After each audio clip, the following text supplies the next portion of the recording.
क्या आप जानते हैं कि ऐसा क्यों होता है कि कुछ लोग समय के साथ अमीर बन जाते हैं और कुछ लोग समय के साथ गरीब हो जाते हैं?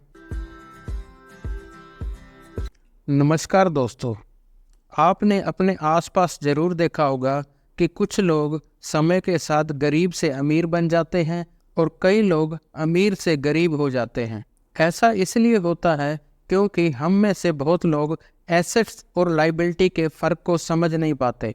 जिस इंसान के पास जितनी ज़्यादा एसेट्स होती हैं वह उतनी जल्दी अमीर बन जाता है, और जिस इंसान के पास जितनी ज़्यादा लायबिलिटी होंगी वह इंसान उतनी तेज़ी के साथ गरीब हो जाता है। कई बार हमें लगता है कि हमारे पास एसेट्स हैं, पर असल में वह लायबिलिटी होती है। इसलिए हमें एसेट और लायबिलिटी के बीच के फ़र्क को समझना बहुत ही ज़रूरी है।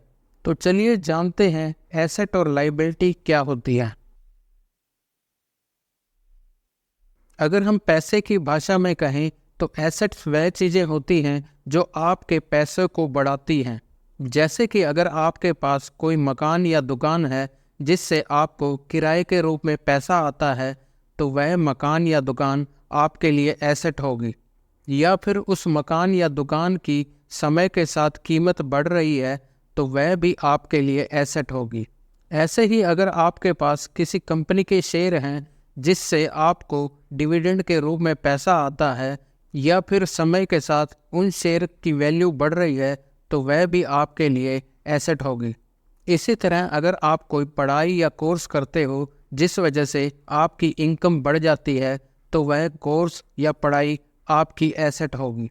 इस तरह मकान, दुकान, प्लॉट, बैंक की एफडी, कंपनी के शेयर, गोल्ड या आपकी डिग्री, ऐसी कोई भी चीज़ जो आपकी फाइनेंशियल कंडीशन को मजबूत कर रही है वह आपके लिए एसेट होगी। ऐसी कोई भी चीज़ जो आपके पैसों को कम कर रही है वह आपके लिए लायबिलिटी होगी।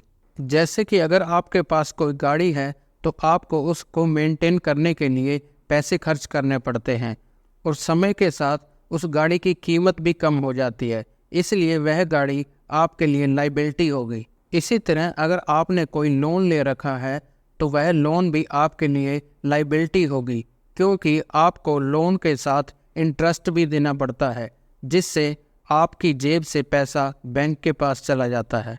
इसलिए ऐसी कोई भी चीज़ जो आपकी जेब में पैसों को कम कर रही है वह आपके लिए लायबिलिटी होगी। यहाँ पर मैं आपको यह बात ज़रूर बताना चाहूँगा कि कुछ चीज़ें ऐसी भी होती हैं जो आपके लिए एसेट भी हो सकती हैं और लायबिलिटी भी हो सकती हैं। जैसे कि एक मकान या दुकान जिससे आपको कोई किराया नहीं आ रहा है। हम सब जानते हैं समय के साथ मकान या दुकान की कीमत कम होती है, पर वह मकान या दुकान जिस ज़मीन पर बना है उसकी कीमत समय के साथ बढ़ती है। इसलिए मकान या दुकान आपके लिए एसेट भी है और लायबिलिटी भी है। पर अगर उस मकान या दुकान से आपको किराया आता है तो वह आपके लिए एसेट होगी। एसेट और लायबिलिटी के बारे में जानने के बाद आप यह आसानी के साथ समझ सकते हो कि जिस इंसान के पास जितनी ज़्यादा एसेट्स होंगी वह उतनी जल्दी अमीर बन जाएगा, और जिसके पास जितनी ज़्यादा लायबिलिटीज़ होंगी वह उतनी जल्दी गरीब हो जाएगा। यह आप इस इक्वेशन की मदद से आसानी के साथ समझ सकते हैं। अगर हम एसेट्स में से लायबिलिटी को कम कर देते हैं तो हमें नेटवर्थ का पता चल जाता है। इसलिए जिसके पास जितनी ज़्यादा एसेट्स होंगी और जितनी कम लायबिलिटी होंगी उसके पास उतनी ज़्यादा नेटवर्थ होगी, यानी कि उसकी फाइनेंशियल कंडीशन उतनी मजबूत होगी, और समय के साथ यह और भी ज़्यादा मजबूत होती जाएगी। और इसके विपरीत जिसके पास जितनी ज़्यादा लायबिलिटी होंगी और जितनी कम एसेट्स होंगी उसकी नेटवर्थ उतनी कम होगी, यानी कि उसकी फाइनेंशियल कंडीशन उतनी ख़राब होगी, और समय के साथ यह और भी ज़्यादा ख़राब होती जाएगी। इसलिए आपको ज़्यादा से ज़्यादा एसेट्स बनानी चाहिए और कम से कम लायबिलिटी रखनी चाहिए, ताकि आपकी जेब में ज़्यादा से ज़्यादा पैसा आ सके, आप जल्दी से अमीर बन सकें और पैसों के मामले में एक सुरक्षित ज़िंदगी जी सकें। अब हमें यह तो पता लग गया है कि पैसों के मामले में मजबूत बनने के लिए हमारे पास ज़्यादा से ज़्यादा एसेट्स होनी चाहिए और कम से कम लाइबिलिटीज़ होनी चाहिए। तो अब आइए जानते हैं वह कौन कौन से तरीके हैं जिनसे हम अपनी एसेट्स को बढ़ा सकते हैं और लाइबिलिटी को कम कर सकते हैं।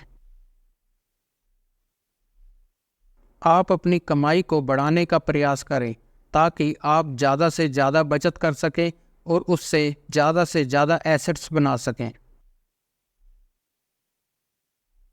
आप अपने घर का एक बैलेंस बजट बनाएं जिससे आप फालतू के खर्चों से बचाव कर सकें और ज़्यादा से ज़्यादा बचत करते हुए अपनी एसेट्स को बढ़ा सकें।